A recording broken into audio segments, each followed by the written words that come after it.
So hello, let's learn the scapula.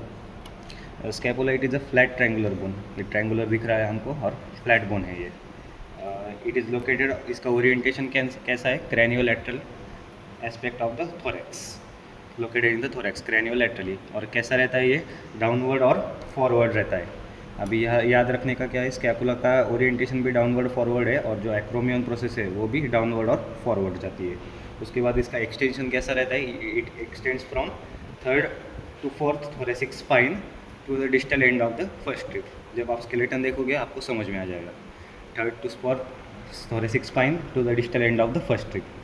उसके बाद scapula को अभी दो सरफेस रहते हैं, मीडियल लैटरल, तीन बॉर्डर रहती है, dorsal border, anterior border, posterior border और तीन एंगल, क्रैनियल, कॉर्डल और डिस्टल या फिर ग्लिनोइड एंगल. उसके बाद पहले तो ये बताता हूँ कि स्कैपुला आइडेंटिफाई कैसे करें, राइट है या लेफ्ट. जब भी आपको स्कैपुला दिया जाए तब आप लैटरल साइड देखना और आपके हाथ में ऐसे लैटरल साइड रख के जिस साइड आपका सुप्रास्पाइनस फोसा हो वही आपका स्कैपुला रहता है. समझो ये फॉर एग्जांपल इसमें मेरे राइट साइड में सुप्रास्पाइनस फोसा दिख रहा है तो ये राइट स्कैपुला हो गया. और ऐसे ही जिधर सुप्रास्पाइनस फोसा रहता है वो हमारा क्रैनियल साइड रहता है और ये एंटीरियर बॉर्डर रहती है उस पर. मतलब ये क्रेनियम, मतलब उसका हेड रीजन इधर होगा जहाँ सुप्रास्पाइनस फोसा फेस करता है. तो let's start the lateral surface. Lateral surface it is divided into two unequal halves by a spine. तो स्पाइन क्या रहती है हमारी? स्पाइन का डेफिनेशन पूछा तो इट इज़ अ स्लेंडर और पॉइंटेड प्रोजेक्शन. और ये स्पाइन अनइक्वल हाफ्स में डिवाइड करती है. जो बड़ा वाला हाफ है उसको कहते हैं हम इंफ्रास्पाइनस फोसा और जो छोटा वाला हाफ है उसको कहते हैं हम सुप्रास्पाइनस फोसा. और उन पे जो मसल अटैच रहती है, infraspinatus muscle and supraspinatus muscle respectively. कई बार गलती हो जाती है कि जो बड़ा वाला फोसा होता है उसको हम इंफ्रास्पाइनेटस फोसा बोल देते हैं, बल्कि वो क्या होता है, इंफ्रास्पाइनस फोसा होता है. लिखते समय ध्यान रखें. उसके बाद इनका रेशियो रहता है सुप्रास्पाइनस फोसा थे इंफ्रास्पाइनस फोसा. कैटल में 1:3, हॉर्स में 1:2, डॉग में 1:1, क्योंकि स्पाइन एकदम मिडल में रहती है, और पिग में 1:0.8 रहता है. उसके बाद जो हमारी स्पाइन है वो मैंने जैसे बताया आपको कि वो एक स्लेंडर और पॉइंटेड प्रोजेक्शन है और it is bent little broad and bent backward at the middle and at this middle portion the trapezius muscle it attaches.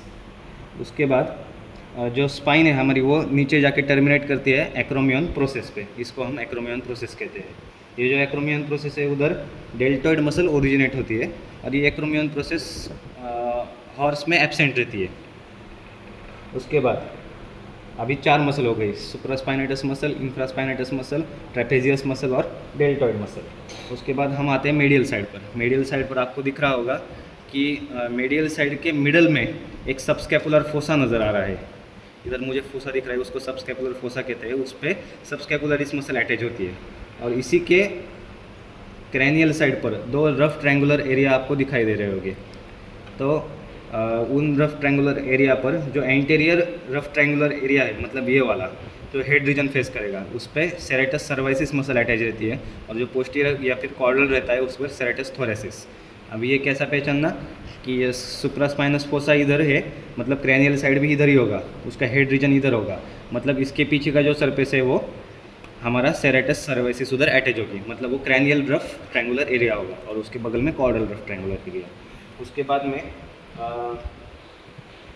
अभी आते हैं हम लैटरल साइड पे एंगल्स और बॉर्डर्स पे. 3 बॉर्डर रहती है. ये ऊपर वाली डॉर्सल बॉर्डर है जो सुप्रास्पाइनस फोसा के बगल में है, उसको एंटीरियर बॉर्डर कहते हैं क्योंकि वो क्रैनियल साइड फेस करती है. और ये पोस्टीरियर बॉर्डर देखा जाए तो डॉर्सल बॉर्डर पर थिक रहती है और परफोरेशन रहते हैं for the attachment of the scapular cartilage. आप डायग्राम में जब देखोगे तो स्कैपुलर कार्टिलेज इधर ऐसा अटैच रहता है. उसके बाद जो एंटीरियर बॉर्डर है वो थिन है, पतली है एकदम, और जो पोस्टीरियर बॉर्डर है वो एकदम थिक है, मोटी है. इसकी वजह से जो हमारा क्रैनियल एंगल रहता है, जो which is made up of dorsal border and anterior border, it is thin, and the caudal angle which is made up of posterior border and dorsal border, it is thick. अभी 3 border हो गए, 2 angle हो गए. अभी distal angle या फिर glenoid angle इसको कहते हैं हम. It is found by the union of anterior border and the posterior border. इसकी यूनियन से हमारा ग्लेवियोइड एंगल बनता है। और देखा जाए तो जो हमारी पोस्टीरियर बॉर्डर है उसके डिस्टल एंड पर एक न्यूट्रिएंट फोरामेना रहता है, ये बात ध्यान में रखिए।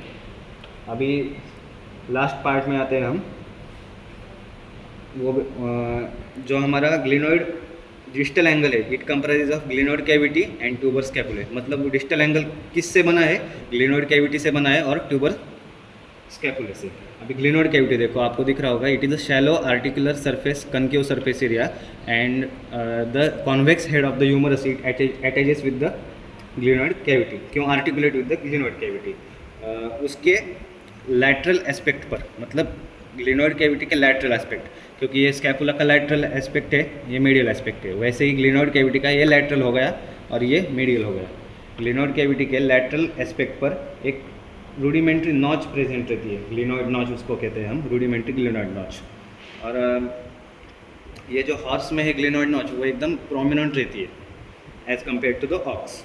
उसके बाद जो ग्लिनोइड कैविटी के क्रैनियल एस्पेक्ट पर, क्योंकि मैंने बताया कि सुप्रास्पाइनस फोसा क्रैनियल साइड रहता है, मतलब ये हेड के रीजन के, वही कंटिन्यू करते जाएंगे तो ग्लिनोइड नॉच के भी क्रैनियल एस्पेक्ट पर एक ट्यूबरकल रहता है, उसको हम कहते हैं ट्यूबर स्कैपुले या फिर सुप्रा ग्लिनोइड ट्यूबरकल। सुप्रा क्यों कहा है? क्योंकि ग्लिनोइड कैविटी के सुपेरियर साइड पर है, एंटीरियर साइड पर, इसलिए इसको सुप्रा ग्लिनोइड ट्यूबरकल कहा है। And don't confuse it with the teres tubercle, it is called as only tuber scapulae. और इधर कौन सी मसल अटैच होती है या फिर ओरिजिनेट होती है? वो है बाइसेप ब्रैकिया। ओरिजिनेट यहाँ से होती है और टर्मिनेट कहाँ होती है? Bicipital groove of the proximal end of the humerus. उसके बाद ये जो ट्यूबर स्कैपुले है, इसका ये लैटरल एस्पेक्ट हो गया और इसका ये मीडियल एस्पेक्ट हो गया ट्यूबर स्कैपुले के।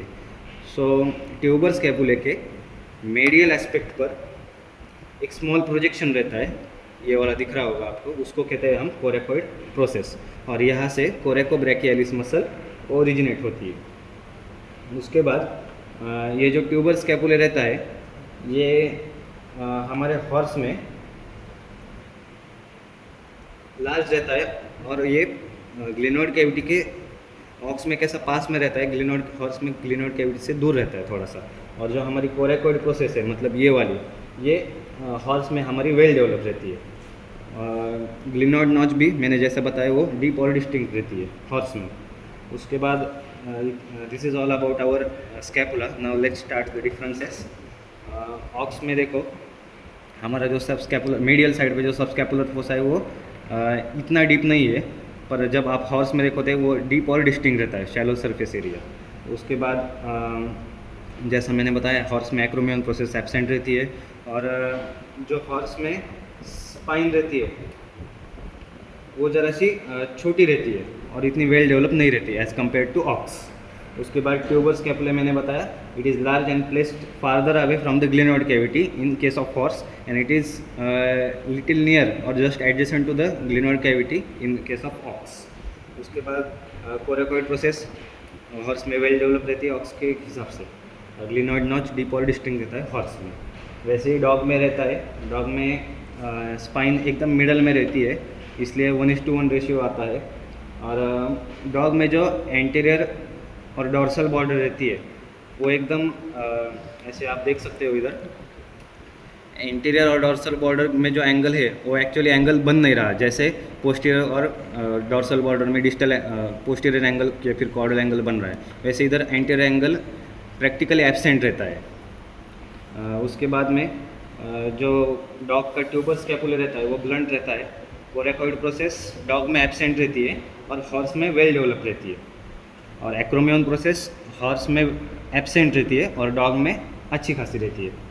उसके बाद जैसे मैंने बताया, सबस्कैपुलर फोसा ऑक्स में शैलो रहता है, हॉर्स में डीप और डिस्टिंक्ट रहता है, और डॉग में इधर रफ लाइंस रहते हैं। और डॉग का एक लास्ट पॉइंट बताता हूँ, वो कि जो डॉग का कॉलर बोन है, मतलब rudimentary collar bone, clavicle bone उसको बोलते हैं, वो रेस्ट ऑफ द स्केलेटन से अटैच नहीं होता। That's about the scapula.